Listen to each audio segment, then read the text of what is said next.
তোমাদের ভাইদেরকে কি মেরে ফেলতে চাও? তখন এই সাহাবী তো অবাক, আমি আবার কখন মারতে চাইলাম ইয়া রাসূলুল্লাহ?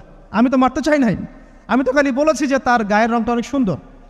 তখন তিনি বললেন, কেন তুমি সুবহানাল্লাহ বললে না, কেন তুমি মাশাআল্লাহ বললে না? যখন মাশাআল্লাহ বলবেন, সুবহানাল্লাহ বলবেন, নজরটা লাগবে না। আর যখন আপনি মাশাআল্লাহ বলবেন না, সুবহানাল্লাহ বলবেন না, দেখবেন নজর লেগে গেছে। আপনি বিশ্বাস করেন ব্যবসা খুব ভালো চলছে, মানুষ বলল যে বাহ তোর তো ব্যবসা হেভি, লালে লাল শাহজালাল, ঠিক আছে, দেখবেন আপনার কেনা বেচা বন্ধ হয়ে গেছে। এরকম হবে, আমার কথাটা বিশ্বাস করেন। এটা কিন্তু সায়েন্স প্রমাণ করতে পারবেন না, আল্লাহ এবং তার রাসূল বলেছেন, তার উপরে কোনো সত্য নেই। আছে সূরা কাহফ 29 নম্বর আয়াত পড়ে দেখেন, আল্লাহ পাক বলছেন, ওয়াকুলিল হাক্কু মির রাব্বিকুম, সত্য সেটাই যা তোমার রবের পক্ষ থেকে আসে। ফামান শাআ ফালইউমিন, যার ইচ্ছা হয় বিশ্বাস করুক, ওয়ামান শাআ ফালইয়াকফুর, যার ইচ্ছা হয় সে অস্বীকার করুক।